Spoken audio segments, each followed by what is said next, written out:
Hey, it's Byron Morrison here, and welcome to another episode of Teach Me Something in 2 Minutes. Today, my special guest is Bethany Wallace, and Bethany owns consulting business, partnering with mission-minded organizations, helping them improve their communications, to build better workplaces, and to strengthen their leaders. Bethany, welcome to the show. Hi, thank you for having me. So, what are you going to be teaching us today?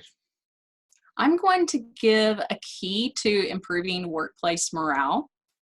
Awesome. Well, I'm really excited to hear what you have to show us. You've got your 2 minutes. Take it away.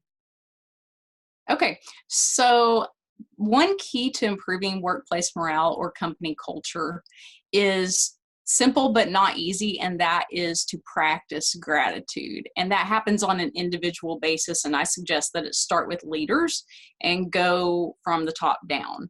That's because, of course, leaders have the most influence and the most power and decision-making authority in an organization. So when you practice gratitude, and this is something I've practiced for over 12 years on a daily basis, your perception completely changes about everything. So if you practice it in the workplace, your perception of the workplace changes. You start looking for good in your employees, and that helps you to motivate your employees to do better. You become more forward thinking, so that makes you more productive, and you're looking for ways to become more productive instead of focusing on all the things that are wrong. It helps to improve your communication because you're less likely to respond or react out of negativity or cynical thinking or negative emotions that sometimes can fuel those kind of quick reactions in the way that we communicate that can later lead to conflict.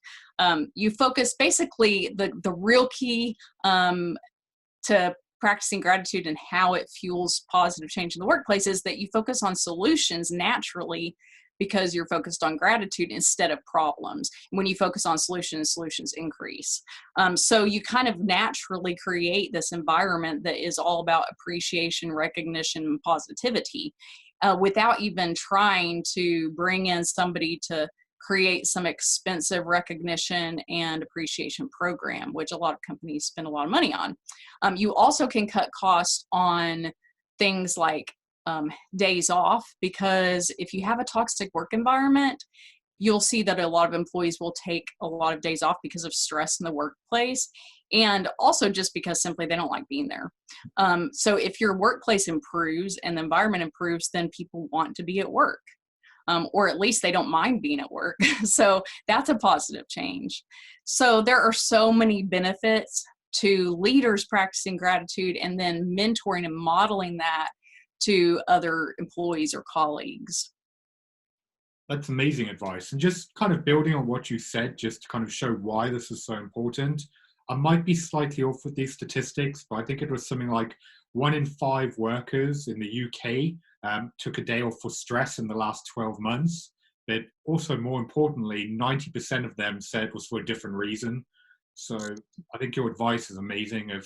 Often we focus on the negatives. We always focus on what's going wrong. Whereas actually, if we can build a culture of a joint mentality of what's going right and building towards a common goal, that's going to make such a better impact, not just for the organization, but the people in it. Is there one tip or that you could give people of where they could start? Like, what's an action they could take to start being more grateful? Sure. Yeah. I think the simplest, there are so many methods to practicing gratitude. I don't think the great thing about it is, I say it's simple but not easy, and that is because it has to be practiced daily. It's not something you can just like yourself into. So the practice part of it, though, is simple because you can Google stuff, look on Pinterest, and find a million ideas for ways to practice gratitude. But the way that I started it was I actually had an assignment for my mentor to write down 3 unique things I was grateful for that day. And by unique, I mean, it couldn't be something like, I love my coffee, I'm grateful for coffee, although I am, but it had to be really specific to that day or an experience that day. So it was challenging but the more specific I got, over time, the more grateful it made me for those little moments that we just often miss. That's where it really started changing my perception, though, because I started looking for those little things instead of focusing on, oh my gosh, this person in front of me is going so slow, it's making me late, or, whatever it is. And so I would notice just smallest things in nature, or the fact that somebody in front of me at the copy machine took less time than maybe they usually did, or whatever it was that I often would overlook, because I was just too much in my head. And I think practicing gratitude helps us get out of ourselves also. Awesome. I think the big really point to highlight in that for the viewers is this is going to become something that you might have to force at first, but you are going to have to continually repeat it every single day, find a way that works for you, and just try different things. There's no right or wrong way. Like Bethany said, there's not a structure of this is the perfect way to do it. Test things out, see how you feel, and just make sure it becomes a part of your routine. So with that being said, I'd love to pass it over to our viewers. Let us know in the comments below, do you currently practice gratitude?